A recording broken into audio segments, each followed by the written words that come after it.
The Lord be with you. A reading from the Holy Gospel according to Mark.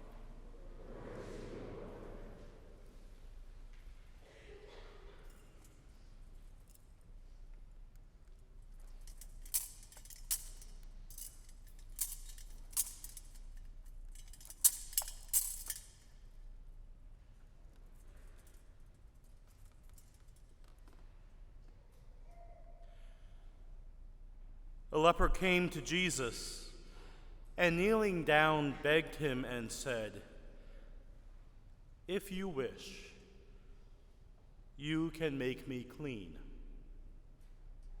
Moved with pity, he stretched out his hand, touched him, and said to him, "I do will it. Be made clean." The leprosy left him immediately, and he was made clean. Then, warning him sternly, he dismissed him at once.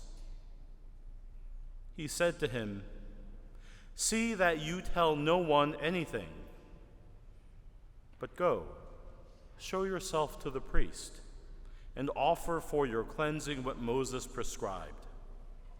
That will be proof for them."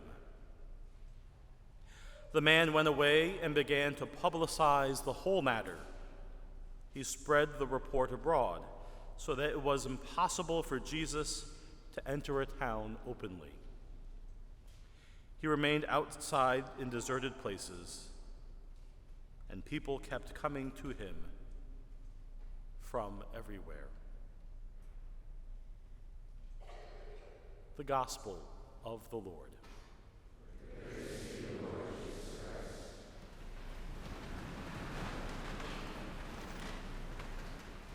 There is a very famous photo of Damien of Molokai. Damien was a missionary priest from Belgium who ministered in Hawaii, and when it came time to need another priest for the leper colony on the island of Molokai, he was the only one to volunteer.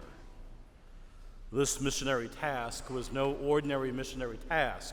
Ministering on Molokai meant never coming back to the rest of society, because once you were exposed to the disease, you too were cut off from everyone else for fear of spreading the disease to the general population.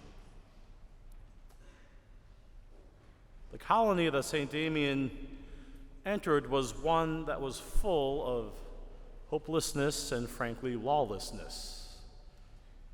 Each person put there by the government because of fear that they would infect everyone else. There was no organization, there was no common courtesy. It was, frankly, really the depths of despair. Because for them, life was not worth living. And in fact, they had been told that by their very own people and their very own government. What St. Damien brought them, more than just the sacraments, more than just his priestly presence, was first and foremost hope. That their life was indeed worth living, different as it was from everyone else. And in many ways, the hope that St. Damien brought them far exceeded his priestly duties. In a lot of ways, St. Damien's life and ministry on Molokai captures the first sentence from the very first reading of St. Paul's letter, from our second reading from St. Paul's letter to the Corinthians. Whether you eat or drink, whatever else you do all for the glory of God. Everything that Damien did on that island, whether it was carpentry, whether it was bandage making or wound taking care of, everything he did, he saw simply as part of his mission to bring the Lord's work to others, to glorify God through his kindness, through his charity, through his care. He did indeed commit the entirety of his life to his people. and later joined by a nun from New York, Mary Ann Cope. The two of them cared for that colony for the rest of their lives. Both were elevated to the ranks of sainthood, and this photo of St. Damien comes towards the end of his life. He, like many others, went to the island and contracted Hansen's disease. This photo is one where his face is disfigured from the effects of the disease. His arm is in a sling because he no longer had use of it. But behind the scarring on his face, there is a serene look of contentment. That though many would have considered his life a waste, his plight avoidable, he did not. From the serene countenance on that very disfigured face, it's clear that St. Damien recognized that this life, his life, was one that was well spent in service to the gospel. His life is a reminder to all of us that what God calls us to often transcends how we view our world. And that it's our encounter with God's goodness, our steadfast trust and reliance on Him, that gives us the capacity to pour ourselves out for the sake of others as He calls us to spend the entirety of our lives, every ounce and fiber of our being, as St. Paul says, everything we do, so that we might glorify Him, so that we might make His presence known in our world, so that we might bring His love and bring His mercy and bring His goodness to those around us, especially those who might happen to need to hear it and experience the most. The ones whom the rest of the world has thrown out as not worth living, as useless to the rest of society. Though we have made great medical progress and Hansen's disease is not the plight it once was, those people still exist. There are plenty in our world that we often ignore as not worth of our consideration. The gospel today challenges us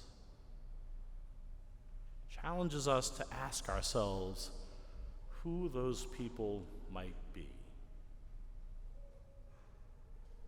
Who are the folks who we purposely put on the peripheries because we don't want to see them, because we're afraid that we might contract what they have, because we fear the damage they might do to the rest of us. The Lord in His gospel today, the Lord in the example of St. Damien, challenges us to spend our lives in their service.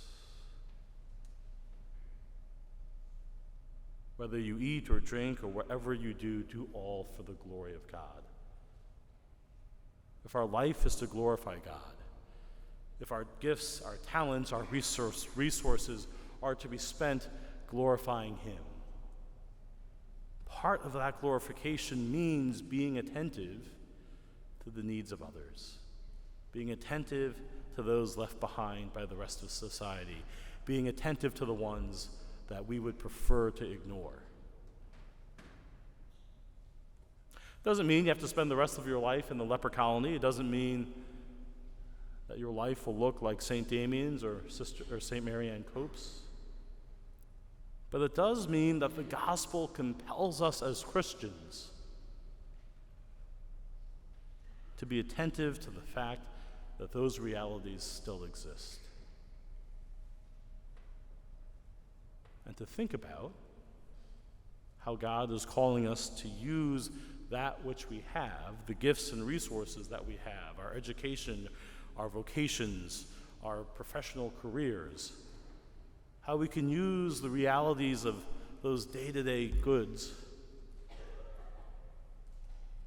to glorify him by making sure those folks know that they're loved and they're welcomed and they're accepted.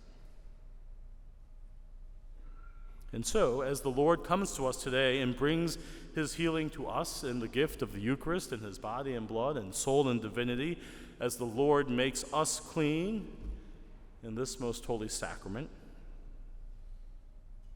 may we simply be thoughtful about how we're bringing our encounter with his goodness here into the rest of the world. How we're being mindful of bringing the goodness and love that we experience here to those who feel unloved, to those who feel left behind, to those who are easily ignored or forgotten. If we are willing to follow the example of Christ, to reach out through those boundaries that separate us, to share his goodness as he heals the leper in today's gospel, we will share in his mission, we will bring glory to his life. We will live and bask in the glory of his goodness for all eternity.